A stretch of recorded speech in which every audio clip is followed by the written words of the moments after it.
and then both men would make it back up to their feet. They would both charge one another, with RVD catching Eddie with the crossbody. RVD would get a near fall on Guerrero with a backslide, and then Eddie would get one of his own and place his feet on the ropes to gain the illegal leverage and get the pin.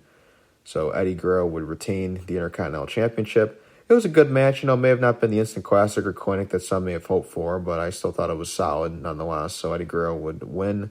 10 minutes and 17 seconds is the time I had here, and I'm going to go ahead and give it 3 stars. So solid opener.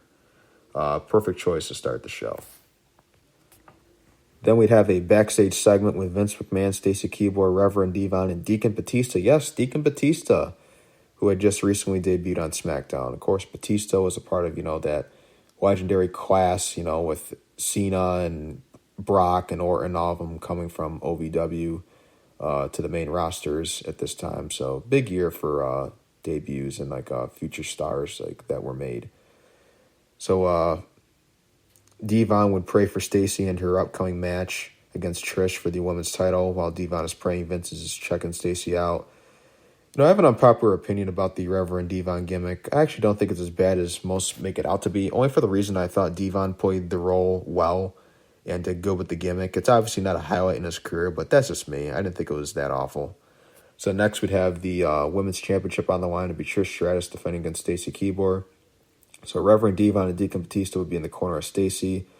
They were both placed there by Vince, and Bubba Ray would come out to be in Trish's corner. Keep in mind that Bubba and Devon were both separated in the 2002 draft, so both of them at this time would be on runs as singles wrestlers.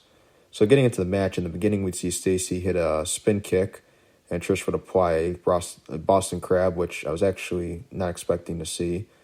And then Stacy would get tossed to the outside. Bubba would on the outside. He'd be on that side that Stacy got tossed out on, and then he would just laugh in her face. Then she'd get upset and slap him in the face. And then while this is going on with the referee distracted, Deacon Batista would get in the ring and body slam Trish. And Stacy would get back in the ring and go for the cover, but Trish would kick out. Later, Trish would try a baseball slide on Batista. This would upset him, and he'd get up on the apron. Then Stacy would accidentally charge at him, and Bubba would pull him down off the apron. Trish would then hit Stacy with the bulldog and get the pin for the 3 count. Then following the match, Devon would try to reunite with Bubba. They'd shake hands at first, but Deacon Batista would get in the ring to fight Bubba, and Bubba would fight him off and send him flying out of the ring. But then when Bubba turned around, Reverend Devon would hit him with a clothesline. Devon would tell Batista to get the table. Symbolism being displayed there. It was always Bubba telling Devon to get the tables when the Dudleys were together. But here, as in this moment, he's telling Batista to get the table. Bubba would try to fight them off, but he'd end up getting put through the table. Anyways, not much of a match. It was for the women's title, but this match was kind of designed to set up the Dudleys being in opposite corners and them being on different sides in this. So not much of a match. 2 minutes, 54 seconds. Trish would retain the women's title. I'm going to go ahead and give it 3/4 of a star. They didn't get a lot of time. Didn't get a lot of stuff in. And, it was just there. But, it's no one's fault, Then we'd have a backstage segment with Ric Flair and Arn Anderson talking about later, and Vince would walk in the office. Both McMahon and Flair would pretty much bond over how they don't like Stone Cold, and they'd both shake hands and hug. Guess at this point in time, both of them were getting along. Late 2001 and early 2002, they were bitter enemies. Not to mention the street fight match they had back at the Royal Rumble of this year, a show which, if you've not already heard, feel free to check it out. Rewind number 10, WWF Royal Rumble 2002. Cheap plug number 2. The next we'd have a tag team match. It would be the Hardy Boys, Matt and Jeff, versus Brock Lesnar and Paul Heyman. Yes, this happened on pay-per-view. Before the match would begin, Jeff would leap out of the ring and attempt to take Brock down, but Brock would catch him, and Matt would hit Brock with a baseball slide. Then the Hardys would chase after Heyman, get him in the corner in the ring. Then Brock would get in the ring and hit both of them, and the match would begin. Brock would dominate, which is how this should be done. Matt would then hit a tornado DDT to turn the momentum. He'd tag in Jeff. Jeff would hit the Whisper in the Wind on Brock. Then they'd both hit a series of famous Hardy double team moves. And then Matt and Jeff would get Heyman in the ring and hit him with Poetry in Motion. Brock would come back and put an end to this beatdown. Brock would toss Jeff in the mat, knocking Matt to the outside. He'd hit Jeff with the F5, and then Heyman would yell and tell Brock to tag him in. Brock would tag him in, as Heyman told him to. Heyman would trip into the ring, curl over to Jeff, and cover him for the win. So Paul Heyman would score a pinfall victory over Jeff Hardy here. This is basically the Hardys versus Brock 2-on-1 primarily. You know, they had Heyman in there to get the heat. But this was a quote-unquote tag team match, and I guess they had to do it this way too because, well, obviously it's good that Brock dominated. You know, they had Heyman in there, and they didn't get a lot of time. So, you know, I mean, it is what it is, but it's like, it's good that they had it as a tag team match, I guess, also because after this, in the next match, and already on the show, there's like a handicap match too. So it's like, can you imagine them just having like two handicap matches like on one pay-per-view? I mean, good Lord, just the thought of that. But, you know, Brock looked strong. Heyman got the heat.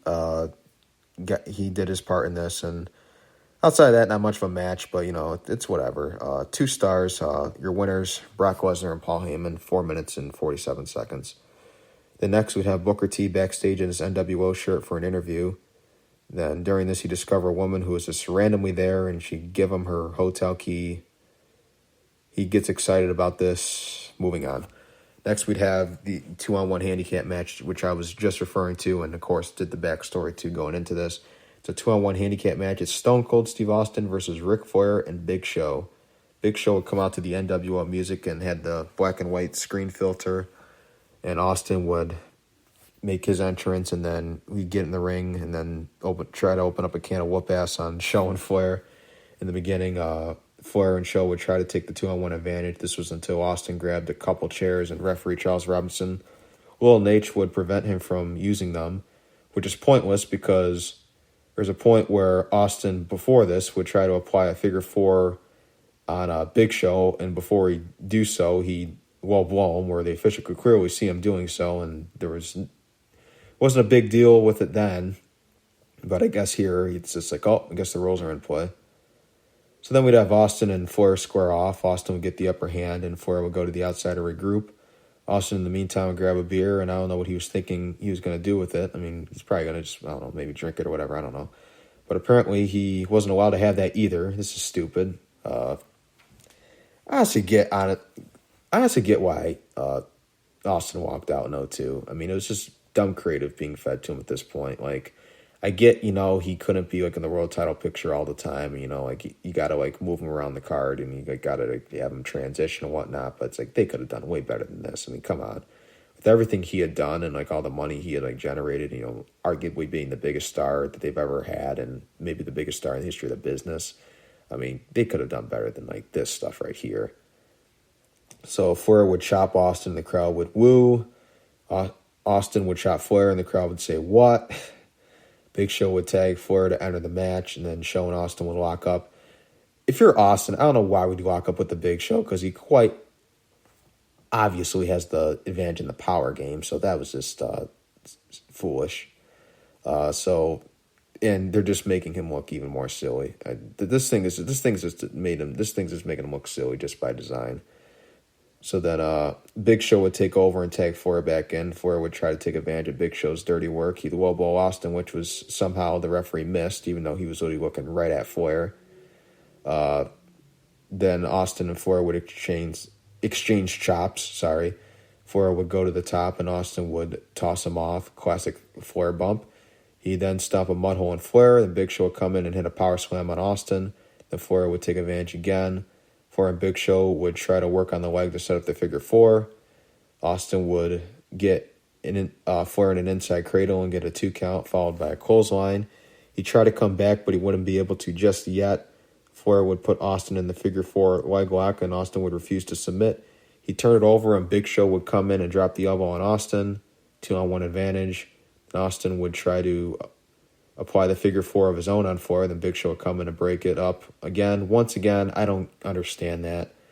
It's like, I just don't like the way this is done, because it's like, why would Austin try something like that when you have Big Show on the outside who can easily come in and there and just break it up again? Especially, it's like maybe the first time, but it's like the second time, it's like, I don't know, it just makes him look silly. Then Austin would take down Big Show and Ric Flair with a couple of Luthez presses. And then Austin would hit, I guess you could say, a spine buster on Flair and go for a cover. Big Show would pull him off, and Austin would hit him with a stunner. X-Pac, in the meantime, would arrive. The stunner didn't do much damage. The Show would try to chokeslam Austin, but he'd fight out of it. X-Pac would try to hit Austin with a kick, but he'd miss and hit Big Show. Then Austin would hit a stunner on X-Pac, sending him out of the ring. So I get he was out there to help the NWO, and that was obviously, pretty obvious that that's what was happening here. It was not for nothing. He did hit somebody, and he wasn't out to interfere. So is that not a DQ, or they just letting this one fly? I don't know. It's they change the rules all the time.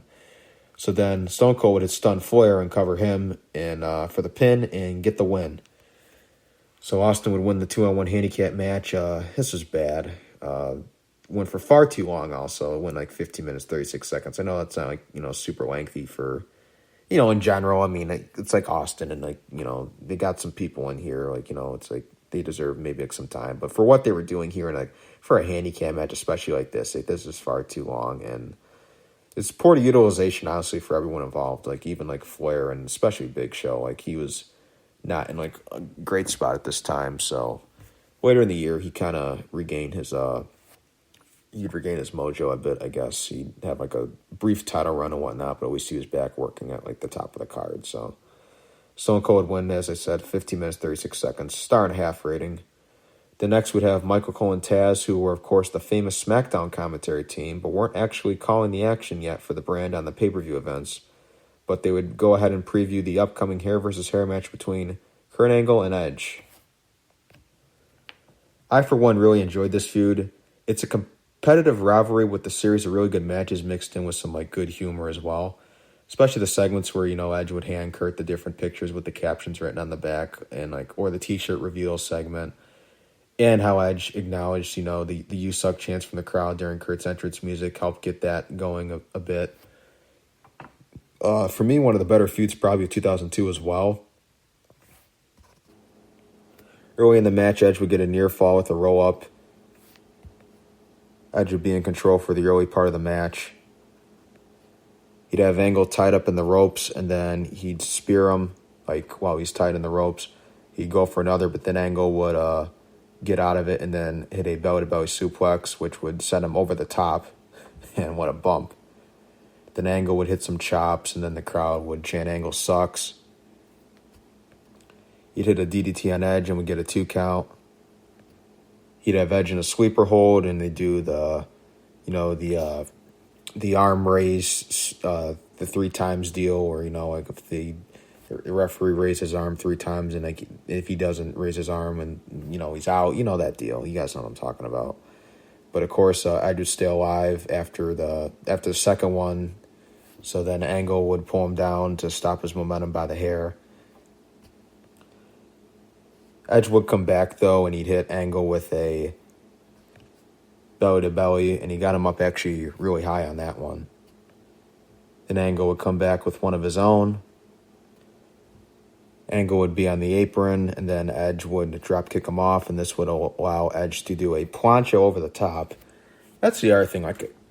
Edge, obviously, at this time was still in the mid-card stages of his career and whatnot, but you could just tell even at this point, this guy was bound for main event success. This guy had so much talent. He's such a great in-ring performer, and he's just a great all-around talent. So also he was a babyface also at this time too. But it's every time he come out there, he just get those pops and that reaction from the crowd and whatnot. It's he was honestly 2002. He may have not been on top, but I think in a lot of ways this actually may have been one of the better years of his career. In some ways, in terms of some of the matches he had, whether, it was these matches with Angle, he had, those matches with Eddie in 2002 as well. He just had a really underrated year, and I just think that you can see right here that he was just bound to become one of the top stars of the future. Edge would then, he'd get Angle back in the ring, then he'd hit a missile drop kick off the top, and he'd go for the cover, and he'd get a 2 count. Then Angle would hit a German suplex. Later, Edge would come back with the DDT, and he'd go to the top again, but then Kurt would run up and then hit the belly-to-belly off the top, and he'd go for the pin, and then Edge would kick out once again. A bit later in the match, Edge would go for a spear on Angle, but he would accidentally spear the ref instead.